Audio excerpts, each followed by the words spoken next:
Harry Agbonika joins me now. He is the lead consultant at Policy Delivery International. Hello, Harry. Hi, Nancy. Pleased to meet you again. You know, I'm laughing. What you were telling me while we were on a break. 10 Yeah. years ago. Yes. 10 years ago, we last did this. That's right. 2013. 2013? Yeah. Having memory, because I couldn't even remember when was the last time. Yeah. 10 years have just come and gone like that. What have I been doing, really? What have you? Well, you've been doing a whole lot. Look at you. You're now an industry leader. Wow. You know, fantastically well. You've done fantastically well for the industry, for the Nigerian economy, not just Nigeria, Africa as a whole. Thank you. So we're proud of you. We're proud you. of all that you're doing and all that is still left to do ahead. There's a whole lot ahead of us as a nation. Amen. And I believe that you will indeed keep contributing your quota. Thank you. Yeah. Thank you very much. And I hope it doesn't take 10 years again. Well, for us to do this again. No, not anymore, because I'm out already, and yeah. we've got a nation to rebuild. That's right. To build. So here we are. Now, let's talk about, earlier on, I don't know if you were listening to my analysis, if we start from the Super Eagles, because the whole country is actually smiling. Yeah. The late fella said, suffering and smiling, you know, so we're all suffering, but we're all smiling because of what the Super Eagles did yesterday, bringing the kind of ray of hope. I don't know about the renewed hope, but the ray of hope to us as Nigerians, and having something to look forward to. You know, there's something about having something to look forward to. Now, let's take it from that angle in terms of poverty reduction, because what we're discussing this morning is about the strategies for poverty reduction in the country. Let's chronicle where we've been coming from. How do you think that we've done in terms of all the poverty alleviation strategies that we've had since perhaps this, let me not say the 60s though, but from the early 90s to when democracy started? Well, many thanks, Nancy, and once again, thank you so much for having me here. How well have we done? If we've done well, we won't be having this conversation, right? And so it tells clearly that as a nation, we have not done pretty well in terms of poverty alleviation over the years, you know, and I would want to start. I want to piggyback back to perhaps the days of NAPEP, you know, our most recent, most contemporary history, and to where we are today. I would say no, the outlook is not good. We've not done well, and that's why the rates of multidimensional poverty are this huge. That's why millions of Nigerians are falling into poverty. You know, there's no buffer whatsoever. And so, in terms of assessment, how well have we performed on a scale of 1 to 10? Perhaps 1.5. 1.5. Yeah. The question is, with all of these poverty alleviation schemes, poverty reduction schemes, why is there still widespread poverty? From your own analysis, you talked about NAPEP. We also had what we call, I think in 1994, what we had, I think, Poverty Alleviation Program Development Committee. In that 1994, under the National Planning Commission, there were other programs that were also developed. We also saw the NAPEP, which you mentioned, which Professor Magnus Bakol, yes, headed and all of that. That's, of course, dissolved. You also had programs where the NDE, for example, came out, National Directorate of Employment, which is still there. Yes, you know, so why is there still widespread poverty? Vis-a-vis also what President Buhari did, bringing out, like, coming out with conditional cash transfer, social investment programs, that has now cascaded into what we're seeing, that President Tinubu is saying, guys, hold it, let's investigate what's been happening and all of that. So reduction of poverty is not tokenism. And so it's not about conditional cash transfer. Reduction of poverty is inherently tied to building the capacity of the people. So the best strategy for poverty reduction is a strategy for wealth creation and shared prosperity. It's a strategy that is built fundamentally around the people, not something that is thrown at the people. It's a strategy that recognizes the capabilities of the people and sets out to galvanize those capabilities for shared prosperity. That has not happened over the years. And that is why when you go to the nooks and crannies of Nigeria, when you go to the rural areas, local communities, you will see poverty staring you in the face. Nothing has been done in several decades to stimulate some sort of economic development across rural Nigeria. The 36 states and the FCT, nothing has happened. Show me one state that has done anything tremendous, starting from the grassroots level. You see, the approach has been a top-down approach to poverty reduction, and it has not worked anywhere. If you look at the model of the Southeast Asian tigers, the miracle of the Southeast Asian countries, it is some level of bottom-up approach and top-down, and there's a meeting point. But we have consistently over the years focused on the top-down approach rather than building up. And that's the same way we seem to be going again under the Tinubu administration. I've heard a lot of times, from top government functionaries that, oh, Nigerians need to be patient. Oh, the reforms were making progress. Patient capital. And I'm saying, how long? How long? Yeah, how long will that be? How long? Poverty does not know Taiwo Oyedele. Poverty does not know Oluyemi Cardoso. Poverty does not know the Mr. Edun. Poverty no dey gree for anybody, as we say it in this country. And so the earlier we realize that the best strategy to adopt in reducing poverty in Nigeria is to focus on the local areas, grow our local economies, stimulate sustainable economic growth across board. I would like to see in the next 8 months across Nigeria's 36 states and the FCT a beehive of economic activities. What do you mean by that? And let's really distill. Okay, so let me give you an example. Let's distill Fantastic. the ideas that you're talking about. I come from Nigeria's one of Nigeria's leading raw cashew nut producing hubs. For the past 40 years, I can remember, that area has majored in just the production of raw cashew nut for export. Yet, these people grow these things, and all they do is export it. Whatever happened to harnessing, teaching these locals how to add value? So I'm going to value chains now. How to add value to these resources that they have. And holding their hands to domestic markets, first of all, and also the international market. China recently has adopted what they call the double distribution approach, focusing on deepening domestic markets and also deepening the international market. And so how do we harness this, what we call the instruments of national prosperity? Our people have the resources, we have the talent, we have the human capital. How do we ensure that we fuse all of this together to create wealth? Now, whose responsibility is this? Fantastic. Fantastic. It is the responsibility of the federation, the local governments, the state, and the federal government. Okay. Now, that brings... Henry, just hold on a bit. I think let's quickly take a break. Okay. And when we return, we will now begin to talk about the responsibilities of the states because of the removal of fuel subsidy, the states are sharing now excesses of billions of naira and even into trillions of naira. That's right. The budgets for the 36 states and the FCT for this year is totaling about 16 trillion naira, I think precisely 15.9 trillion naira, excluding the trillions of naira they will be sharing every month. That's right. So we will be focusing attention from what you've said, Mr. Agbonika, into what the states can be doing. And perhaps if the attention should shift from the central government to the... Now, let's take a look at what the states... You were using your own place as an example, large producer of raw cashew nuts. That's right. And yet we're not seeing value added in terms of perhaps the processing, that's right, large industries that would do that we employ people. That's right. Now, what can the states now begin to do? Because if you take a look at even poverty, if we have that, we can put it on the screen. And let's come with data now. Let's take a look at...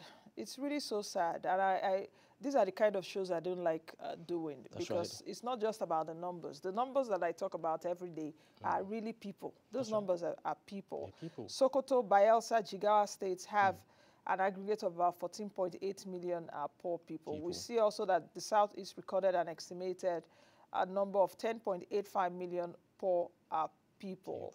If we take a look at, in fact, Sokoto State, I think, is the state that is the poorest in the country.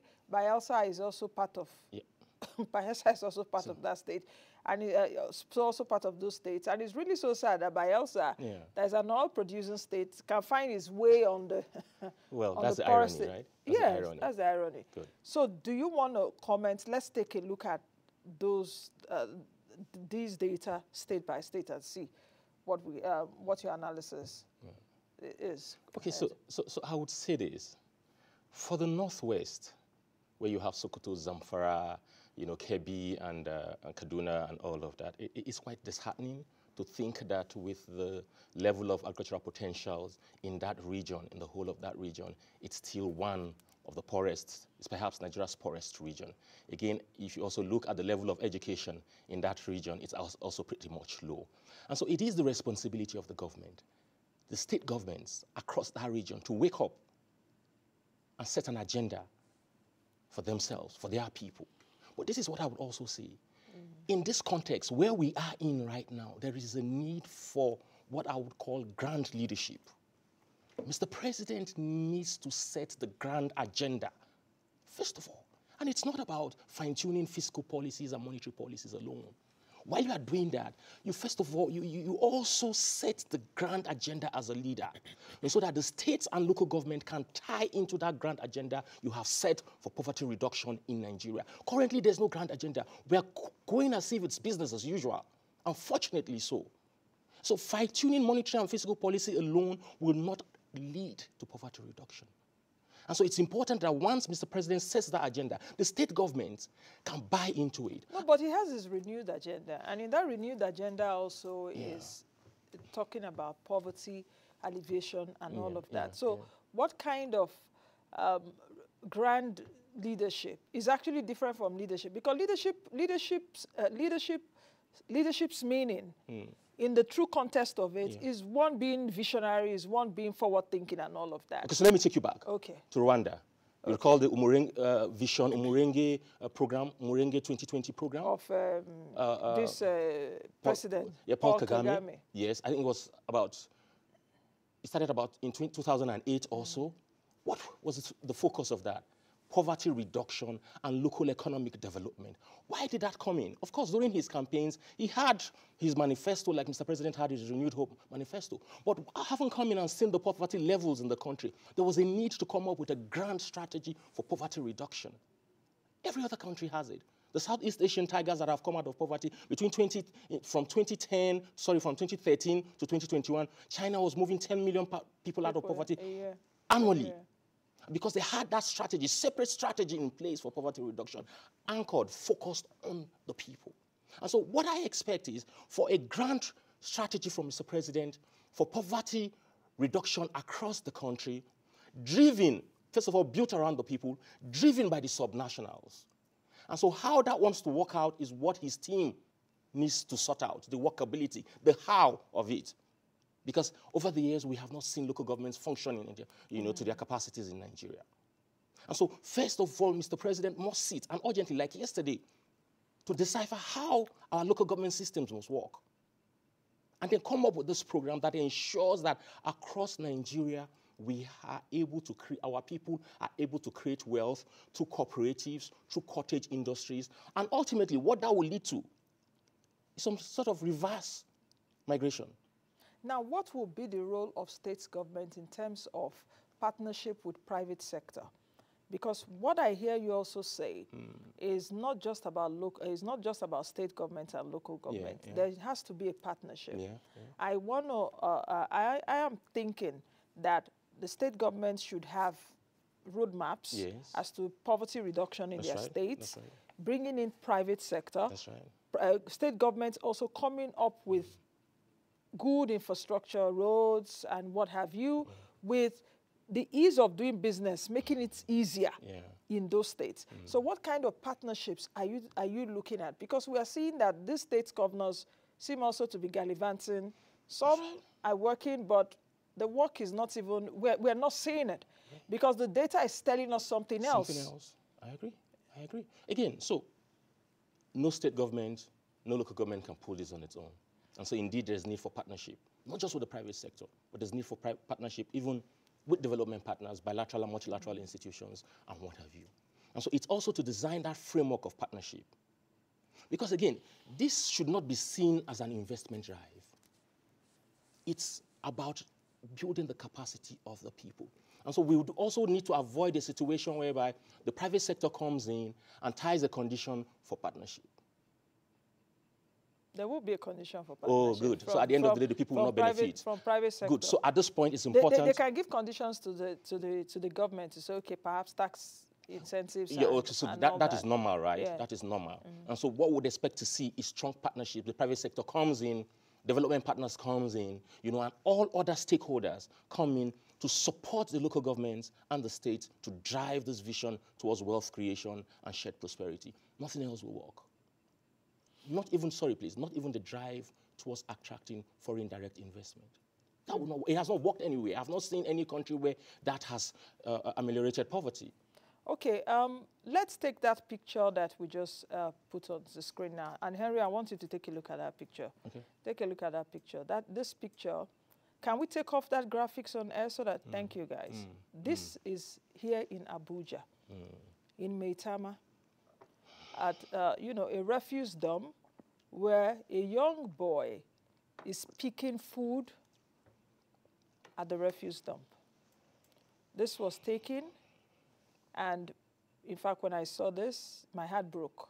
Yeah, it's heartbreaking. Yes, it's really heartbreaking. It's heartbreaking, This is a boy that should be in school. There's no hope for that boy. Who is thinking of that boy now? That was actually what I'm thinking. That boy is not, he's not guaranteed of his breakfast, lunch, and dinner. And what does this mean? The boy definitely will be malnourished. That's child poverty staring you in the face. That's right. And he saw, I think, jollof rice or something taken on screen. I hope we'll still leave leave that picture on. And let's take the next question from there. How can we ensure that poverty reduction efforts are inclusive and prioritize vulnerable people like this boy? Please, can you just put that picture on the screen? Because that picture is what we're talking about now. And let it really sink in. That's right. Let it sink in. All of you that are sitting in your high places, the ministers, and it's so unfortunate that this picture, this is taken here in Abuja. Maitama for that matter. A highbrow area. That all of you will be sitting down, you know, dancing, going to parties with dollars and all of that. And that is one boy that does not have hope. Only God knows where the mom or the dad is. When this picture was taken, and I was really overwhelmed with emotion. So how can poverty reduction efforts be inclusive and prioritize marginalized group of people like this boy that we're seeing on the screen, marginalized women, and even some ethnic minorities. We're seeing what's even happening around farmer headsmen. In fact, I don't want to call that. That is just pure terrorism that we're seeing, banditry. Who are those prioritizing those people now? Because those people have been further plunged into poverty. So, Henry, I don't know what you have to say about this, but what's your view? First of all, I want to speak to this picture. Like I said, it's heartbreaking. It reminds me of the picture of a kid during the Sudanese war. Exactly. You know, that kid that the vulture was waiting. And so that's what it reminds me of.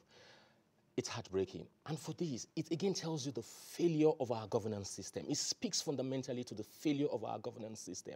The local governments are not working. There's no governance at the grassroots level. The people are alienated. And until we address that fundamental issue, we're not making progress. Now, as to adopting an inclusive approach, first of all, you need to have, in formulating the strategy itself, you need to capture the voices of the people. It's not just enough to assume that this is what the people want. It's not enough to assume that, okay, if we give the people, the displaced people in Benue State, for instance, 100 naira per day, it's sufficient and all of that. No. In the design of the strategy, it's important you capture the voices. It's important you capture the opinions, you know, of those people, those marginalized group. It's important that you factor them into the design ab initio. Otherwise, whatever you do at the end of the day, you sit in offices and say, oh, this is what the people need, and you unilaterally push it out. It will fail.